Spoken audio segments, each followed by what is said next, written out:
Hi friends, welcome back to my channel. இன்றைக்கி நம்ம இந்த வீடியோவில் வந்து ஒரு பியூட்டிஃபுல்லான ஒரு நெக் டிசைன், கை டிசைன் இது பற்றி தான் பார்க்க போகிறோம் ஃப்ரெண்ட்ஸ். இப்போது இந்த கஸ்டமர் என்கிட்ட பேக் சைடு வந்து கொக்கி வச்சு, கையில் வந்து பஃப் வச்சு, கீழே கையில் ஃப்ளீட்டு, பேக்கு நெக்கில் வந்து பால் டிசைன், ஃப்ரண்ட்டில் வந்து பிரின்சஸ் கட் டிசைன், இப்படி 5 டிசைன் வந்து இந்த ப்ளவுஸில் கேட்டிருந்தாங்க.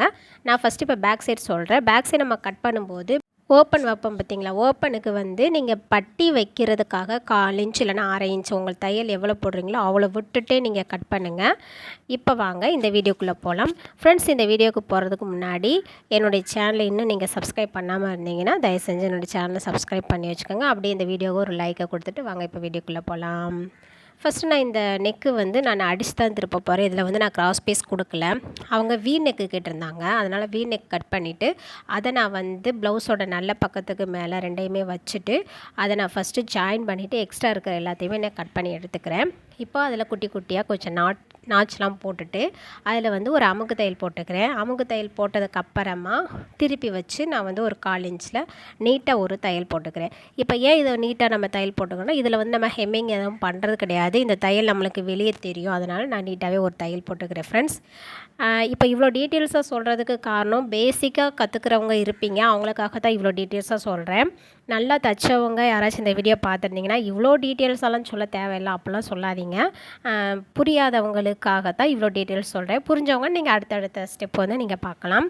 இப்போ எல்லா சைடுமே நான் ஜாயின் பண்ணிவிட்டு எக்ஸ்ட்ரா இருக்கிற எல்லாத்தையுமே நான் கட் பண்ணி எடுத்துக்கிறேன் ஃப்ரெண்ட்ஸ். இப்போ பேக் சைடு வந்து நம்ம வந்து தைச்சிக்கிட்டு இருக்கிறோம். ஏற்கனவே பேக் சைடுக்கு வந்து நம்ம 1/4 இன்ச் தையலுக்காக விட்டுருக்குறோம் ஃப்ரெண்ட்ஸ். அது எதுக்காகனா கொக்கி பட்டி அந்த பட்டன் பட்டி இதெல்லாம் ஜாயின் பண்ணுறதுக்காகத்தான் அந்த தையல் வந்து விட்டுருக்குறேன். இப்போ வந்து நெக்கு முடிச்சதுக்கப்புறமா அழகாக வந்துருச்சு. நெக்ஸ்ட்டு வந்து பட்டன் பட்டி, அதாவது கொக்கி வைக்கிறதுக்காக 1/2 இன்ச்சு கிளாத்தில் ஒரு பீஸும், அதே மாதிரி 2/2 இன்ச்சு கிளாத்தில் சேரீ பீஸோடு சேர்த்து ஒரு லைனிங் துணியை அட்டாச் பண்ணி அதையும் நான் வச்சுட்டு, இப்போது ப்ளவுஸ் பீஸோட லெஃப்ட் சைடில் வந்து நல்ல பக்கத்துக்கு மேலே இந்த 2/2 இன்ச்சு கிளாத்தை வச்சு நான் வந்து அட்டாச் பண்ணிக்கிறேன். கொக்கி பட்டி வந்து எப்படி வைக்கணும் அப்படின்னு டீட்டெயில்ஸாக நீங்கள் உங்களுக்கு யாருக்காச்சும் தேவைப்பட்டால் நீங்கள் கமெண்ட் பண்ணுங்கள். அதை தனியாக ஒரு வீடியோ நம்ம போட்டுக்கலாம். இப்போ வந்து நான் வந்து பாக்கொக்கி வைக்கிறதுக்காக இதை நான் அட்டாச் பண்ணிகிட்ருக்கேன். இதெல்லாம் நீட்டாகவே வச்சுக்கோங்க ஃப்ரெண்ட்ஸ். ஏன்னா பேக் சைடு இதெல்லாம் நம்மளுக்கு தெரியும், இந்த துணியும் தெரியும். நம்மளுக்கு கொக்கி மாட்டும் போது அந்த கொக்கியோட ஃபினிஷிங் எல்லாமே நீட்டாக இருக்கணும். பேக் சைடு கொக்கி வைக்கும்போது எல்லாமே ஃபினிஷிங்காக இருந்தால் தான் பார்க்க அழகாக இருக்கும். ஏன்னா பொதுவாக நம்ம பேக் சைடு தான் எல்லா டிசைனுமே பண்ணுவோம்.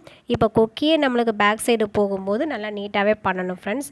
இப்போது கீழே 1/2 இன்ச்சுக்கு நான் தையலுக்காக விட்டுருந்தேன், அதை நான் மார்க் பண்ணிவிட்டு மடித்து அடிச்சுக்கிறேன். இதில் வந்து நீங்கள் தையலுக்காக விடாட்டினா ஒரு 1/2 இன்ச் கூட விட்டுட்டு கிராஸ் பீஸ் வச்சு ஜாயின் பண்ணிக்கலாம். அப்படி நீங்கள் பண்ணிக்கலாம். நான் வந்து தையலுக்காக விட்டுருக்கிறதுனால நான் வந்து அதை அப்படியே மடித்து அடிச்சுக்கிறேன்.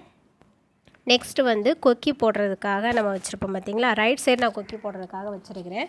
அந்த இடத்துல நான் இப்போ பால் வைக்க போகிறேன். குட்டி குட்டியாக இப்போ வந்து பால் வைக்கணும். இதில் வந்து 6 பால் வந்து எனக்கு தேவைப்படுது. நான் 6 பால் இந்த இடத்துல வைக்க போகிறேன். அதுக்காக 3 இன்ச்சு அகலம் நீளம் உள்ள கிளாத் எடுத்துகிட்டு, இப்போ என்கிட்ட வேஸ்ட்டாக இருக்கிற இந்த கிளாத்தோட மிச்ச துணி எடுத்து குட்டி குட்டியாக இந்த மாதிரி நான் கட் பண்ணி எடுத்துக்கிறேன். ஏன்னா இதை நம்ம சுருட்டி சுருட்டி தான் பால் வைக்க போகிறோம். இப்போ அந்த 3 இன்ச்சு கிளாத்தில் வந்து இந்த கிளாத்தை நல்லா சுருட்டி நடுவில் சென்டரில் வச்சுட்டு ஒரு சைடில் இருக்கிற அந்த முக்கை வந்து இன்னொரு சைடுக்கு வச்சு நல்லா இப்படி மடிச்சுக்கோங்க. இப்படி மடிக்கும்போது உங்களுக்கு அந்த பால் ஷேப் வந்து கிடச்சிரும். இப்போ வந்து அதே கலர் நூலை வச்சு நல்லா இப்படி வந்து ரோல் பண்ணிக்கலாம். இப்படி ரோல் பண்ணி எடுக்கும்போது நம்மளுக்கு பால் வந்து கிடைக்கும். இதுவே இப்போ உங்களுக்கு இந்த துணியில் வைக்கிறது கஷ்டமாக இருக்குது அப்படின்னா ரெடிமேடாகவே பால் வந்து கிடைக்கும். அந்த பால்மே நீங்கள் அட்டாச் பண்ணிக்கலாம். நான் இப்போ வந்து 6 பால் வந்து ரெடி பண்ணி வச்சுக்கிட்டேன் ஃப்ரெண்ட்ஸ். இதை வந்து நான் இப்போது ப்ளவுஸில் வைக்க போகிறேன். இப்போ பாருங்கள் எப்படி வச்சுட்ருக்கேன்னு பாருங்கள். இந்த பால் வந்து ப்ளவுஸு சைடு இருக்கிற மாதிரி அந்த 1/4 இன்ச்சு தையல் பக்கம் இருக்கிற மாதிரி நான் வச்சுக்கிட்டு இருக்கேன் ஃப்ரெண்ட்ஸ். இந்த பால் வைக்கும்போது கொஞ்சம் கொஞ்சமாக நண்டுக்களை தூக்கி விட்டு வைங்க ஃப்ரெண்ட்ஸ். ஏன்னா பால் வந்து வலிவிட்டு போகிறதுக்கு வாய்ப்பு இருக்குது. இப்போ வச்சு முடித்ததுக்கப்புறமா அந்த 1/2 இன்ச் கிளாத் இருக்குது பார்த்திங்களா, அந்த கிளாத் எடுத்து இதில் நான் மெதுவாக அட்டாச் பண்ணிக்கிறேன். இதில் தையல் விழுகணும், அதனால் கொஞ்சம் கொஞ்சமான அந்த பால் வர்ற சமயத்தில் கொஞ்சம் நண்டுகளை தூக்கி ஸ்டிச் பண்ணுங்கள். அப்போ வந்து நல்லா தையல் வந்து ஈஸியாக விழுந்துடும். இப்போ நான் இதை ஸ்டிச் பண்ணி முடிச்சிட்டேன். இப்போ மேலே வந்து தையலுக்காக எல்லாத்தையும் மடித்து தான் நான் அடிச்சுக்கிட்டு இருக்கேன். ஏன்னா நம்ம வந்து கிராஸ் பீஸ் கொடுக்க போகிறது இல்லை பார்த்திங்களா, அதனால் மடித்து அடிச்சுக்கிறேன். இப்போது இதை அப்படியே திருப்பி வச்சு அடிக்க போகிறேன். அந்த ஓரமாக ஃபஸ்ட்டு ஒரு தையல் போட்டுக்கிறேன் ஃப்ரெண்ட்ஸ். அந்த தையல் போடும்போதே உங்களுக்கு வந்து ஏதாச்சும் அட்ஜஸ்ட்மெண்ட் அதில் பண்ணணும் அப்படின்னா அந்த துணியெல்லாம் இழுத்து விட்டு அப்பயே பண்ணிக்கோங்க. ஏன்னா ஒன்ஸ் நீங்கள் தையல் போட்டதுக்கப்புறமா திரும்ப அதை பிரிச்சுட்ருக்க முடியாது, அதனால தான் சொல்கிறேன். இப்போ நான் வந்து இதில் வந்து தையல் போட்டுக்கிறேன். இதுலேயுமே பொறுமையாக வந்து நண்டுக்களை தூக்கி தூக்கி எடுத்து கரெக்டாக அதில் போட்டுக்கலாம். பால் வைக்கிறது ரொம்பவே ஈஸி தான் ஃப்ரெண்ட்ஸ். இந்த மாதிரி நீங்கள் போட்டுக்கிட்டிங்கன்னா ஃபினிஷிங் வந்து நல்லா நீட்டாக அழகாக இருக்கும். இப்போது இந்த பக்கமும் நான் தையல் போட்டுக்கிறேன். இப்போ நம்ம கொக்கியோட பட்டி வந்து ரெடி பண்ணிட்டோம். கீழே 1.5 இன்ச்சுக்காக மடித்து வச்சுருந்ததில் வந்து நான் தையல் போட்டு ஃபினிஷ் பண்ணிக்கிறேன். இப்போ முடிஞ்சிருச்சு ஃப்ரெண்ட்ஸ். பேக் சைடு இப்போ முடிஞ்சிருச்சு. இப்போ பாருங்கள் ஃப்ரெண்ட்ஸ், ரொம்ப நீட்டாக அழகாக இருக்குது. அந்த பால்லாம் அழகாக தெரியுது. இது பிளாக் கலர் வந்து ப்ளவுஸ் கொடுத்துருக்காங்க, ஆஷ் கலர் சாரீ. நான் ஆஷ் கலர் வந்து பால் வச்சுருக்கிறேன். இப்போ பாருங்கள் ஃப்ரெண்ட்ஸ், அந்த வீனுக்கு வந்து எவ்வளோ அழகாக வந்திருக்குன்னு சொல்லி பாருங்கள். இந்த மாதிரி நீங்கள் ட்ரை பண்ணி பாருங்கள் ஃப்ரெண்ட்ஸ். நம்ம நார்மலாக பேக் சைடு கொக்கி வைக்கிறத விட இந்த மாதிரி டிசைன் ஏதாச்சும் கொடுத்து வச்சிங்கன்னா பார்க்க ரொம்பவே அழகாக இருக்கும் ஃப்ரெண்ட்ஸ். நெக்ஸ்ட்டு வந்து இப்போ கையில் பஃப்புக்காண்டி நான் ரெடி பண்ண போகிறேன். நம்ம நார்மலாக நிறைய பஃப் பார்த்துருப்போம். இது ஒரு வித்தியாசமான பஃப்பு. நான் இது அவங்க கையோட உயரத்துலேருந்து பாதி அளவுக்கு நான் இந்த கிளாத் எடுத்துக்கிறேன். மீதி இதுக்கு நான் வந்து பார்டர் எடுத்துக்கிறேன் ஃப்ரெண்ட்ஸ். இப்போது நான் அந்த நார்மலாக வந்து நிறைய துணியவே நான் கட் பண்ணி வச்சுருக்கிறேன். நம்ம கையோட அளவுக்கே நேராக வைக்கலாம். இப்போ இந்த பஃப்பில் வந்து 3 இன்ச்சு தான் நான் வைக்க போகிறேன். அந்த 3 இன்ச்சு வந்து இருக்கிற அளவுக்கு நான் மார்க் பண்ணிக்கிறேன் ஃப்ரெண்ட்ஸ். இந்த 3 இன்ச்சு பின்னாடி வர போகிறதில்ல, சென்டரில் வந்து இந்த 3 இன்ச் எடுக்க போகிறேன் ஃப்ரெண்ட்ஸ். இப்போது நீங்கள் பஃப்புக்காண்டி எடுத்துருக்கிற அந்த கிளாத்தை 2ஆக மடிச்சுட்டு சென்டர் பாயிண்டில் இருந்து 3 இன்ச்சு வந்து நான் இப்போ மார்க் பண்ணிக்கிறேன். பாருங்கள் ஃப்ரெண்ட்ஸ், இந்த மாதிரி மார்க் பண்ணிக்கணும். கீழேயும் அதே மாதிரி சென்டர் பாயிண்ட் வந்து பார்த்துட்டு அதில் 3 இன்ச்சு மார்க் பண்ணிக்கிறேன். இந்த 3 இன்ச்சுக்கிட்ட ஒரு கொதவு போட்டுக்கிறேன். அதே மாதிரி கீழேயும் நம்ம நாச் போட்டுட்டு சென்டர் பாயிண்ட்டும் நாச் போட்டுருங்க. அப்போ தான் அது எந்த இடத்துலேருந்து எந்த இடத்துல வரும்னு சொல்லி கண்டுபிடிக்க முடியும். இப்போது இந்த சென்டர் பாயிண்ட்டுக்கும் அந்த நம்ம 3 இன்ச்சுக்கு மார்க் பண்ணியிருக்கோம் பார்த்திங்களா, அந்த இதுக்கும் சென்டராக இருக்கிற இடத்துல ஒரு நாச் போட்டுக்கிறேன். நெக்ஸ்ட்டு இந்த சென்ட்ரு பாயிண்ட்டுக்கிட்ட எல்லா ஃப்ளீட்டும் வர மாதிரி வச்சுக்கிட்டு இருக்கிறேன் ஃப்ரெண்ட்ஸ். நான் இப்போ வந்து ஒரே ஒரு ஃப்ளீட் வந்து பெருசாக வச்சுக்க போகிறேன். அதாவது சென்ட்ரு பாயிண்ட்டுக்கிட்ட பக்கத்தில் இருக்கிற ஃப்ளீட்டை மட்டும் பெருசாக வச்சுட்டு மற்ற 2மே குட்டி குட்டியாக வச்சுக்க போகிறேன். அந்த சென்ட்ரு முடிச்சதுக்கப்புறமா இந்த பக்கம் வரும்போது ஆப்போசிட் டைரெக்ஷனில் அந்த ஃப்ளீட்டை நான் வச்சுக்கிட்டு இருக்கிறேன் ஃப்ரெண்ட்ஸ். இப்போ நீங்கள் பாருங்கள், இப்போ நல்லா புரியும். பாருங்கள் ஃப்ரெண்ட்ஸ், 2 ஃப்ளீட்டு தான் வச்சுருக்கிறேன். ஆப்போசிட் டைரெக்ஷனில் என்னையை பார்த்த மாதிரி ஒன்று வச்சுருக்கேன், அந்த சைடு பார்த்த மாதிரி ஒன்று வச்சுருக்கேன். நெக்ஸ்ட் அதை அப்படியே திருப்பிட்டு கீழே நம்ம நாச் போட்டு வச்சுருக்கோம் பார்த்திங்களா, அந்த இடத்துல இருந்து ஒரு இன்ச்சுக்கு இந்த மாதிரி தையல் போட்டுக்கிறேன் ஃப்ரெண்ட்ஸ். இது எதுக்குன்னா இந்த இடத்த நம்ம வந்து அப்படியே மடித்து அடிச்சுக்க போகிறோம், அதுக்காக இந்த தையல் போட்டிருக்கிறோம். இப்போ பாருங்கள், இப்போ இந்த தையல் போட்டிருக்கோம் பார்த்திங்களா, அந்த 3 இன்ச் கிளாத் இப்படி புஃப்னு தூக்கிட்டு இருக்கும் பார்த்திங்களா, அதை அப்படியே வந்து மடித்து இது மேலவே ஒரு தையல் போட்டுக்கலாம். இப்படி போட்டுட்டு இருக்கும்போது மேலே இருக்கிற ஃப்ளீட்டு வந்து கீழே இருக்கிற இந்த தையலில் வந்து நல்லா நின்றுக்கிட்டு இருக்க மாதிரி சூப்பராக இருக்கும் ஃப்ரெண்ட்ஸ். இப்போ பாருங்கள், இப்போ நார்மலாக நம்ம போடுற பஃப்பை விட இது ஒரு டிசைனில் இருக்கக்கூடிய ஒரு பஃப். இப்போ கீழே வந்து நான் பார்டர் எடுத்து அட்டாச் பண்ணிக்கிறேன் ஃப்ரெண்ட்ஸ். பாருங்கள், நம்ம நார்மலாக வந்து எந்த பஃப்லையுமே அட்டாச் பண்ணோம் பார்த்திங்களா, அதே மாதிரியே இந்த பஃப்புக்கும் இந்த பார்டர் எடுத்து அட்டாச் பண்ணிவிட்டு அதுக்கு மேலே வந்து அமுக்கு தையல் போட்டுக்கிறேன். இதுக்கு மேலே நம்ம அமுக்கு தையல் போட்டதுக்கப்புறமா இதை வந்து திருப்பிட்டு லைனிங் கிளாத் வந்து நம்ம வந்து கரெக்டாக கட் பண்ணி வச்சுருப்போம், அந்த லைனிங் கிளாத்தை இதுக்கு மேலே வச்சுக்கிறேன். அதாவது நல்ல பக்கத்துக்கு மேலே, ப்ளவுஸோட நல்ல பக்கத்துக்கு மேலே லைனிங் கிளாத் வச்சுக்கிறேன். லைனிங் கிளாத்து வைக்கும்போது லைனிங் கிளாத்தோட சென்டர் பாயிண்ட்டும் ப்ளவுஸோட சென்டர் பாயிண்ட்டும் ஒன்றா இருக்குதான்னு பார்த்துக்கோங்க. அந்த மாதிரி வச்சு திருப்பினா தான் நம்மளுக்கு வந்து ப்ளவுஸ் கரெக்டாக வரும், இல்லைனா முன்ன பின்ன ஆகி போயிடும். இப்போ நான் லைனிங் கிளாத்துக்கு மேலே அமுக்கு தையல் போட்டுட்டு இதை அப்படியே திருப்பிக்கிறேன் ஃப்ரெண்ட்ஸ். நார்மலாக நம்ம வந்து திருப்புற மாதிரி தான் திருப்பிட்டு நான் கீழேயும் ஒரு தையல் போட்டுக்கிறேன்.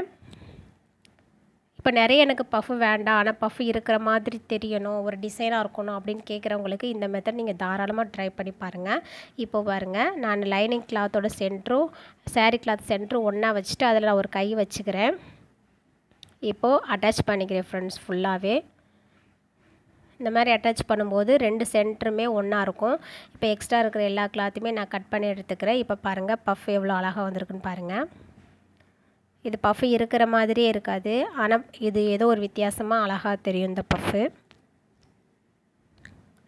நெக்ஸ்ட் வந்து கைக்கு கீழே ஃப்ளீட்டு வைக்க போகிறோம் ஃப்ரெண்ட்ஸ். அதுக்காக நான் வந்து 5 இன்ச்சில் அகலம் உள்ள ஒரு கிளாத் எடுத்துக்கிறேன்.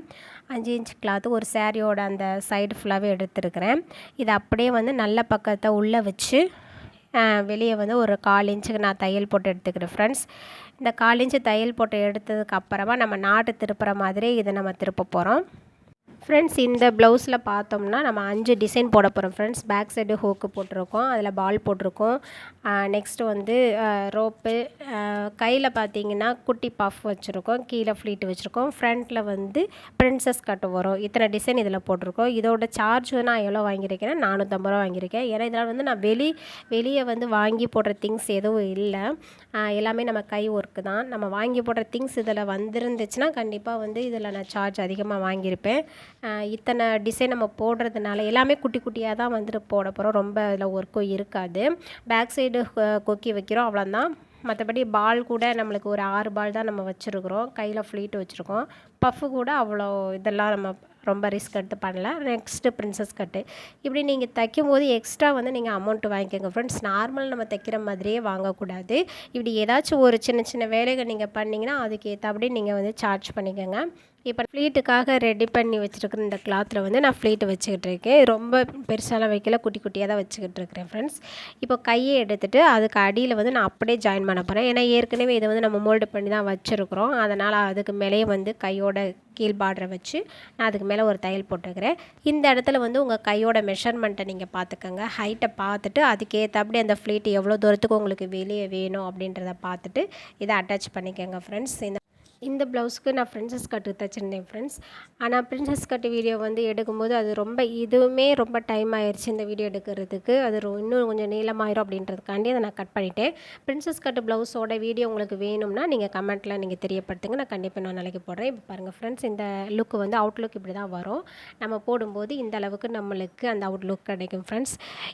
இந்த வீடியோ உங்களுக்கு பிடிச்சிருந்துச்சுன்னா மறக்காமல் லைக் பண்ணுங்கள். என்னோடய சேனலை சப்ஸ்கிரைப் பண்ணாதவங்க சப்ஸ்கிரைப் பண்ணி வச்சுக்கோங்க. தொடர்ந்து எங்கள் சேனலில் வரக்கூடிய எல்லா வீடியோஸுமே பார்த்து எனக்கு சப்போர்ட் பண்ணுங்கள் ஃப்ரெண்ட்ஸ்.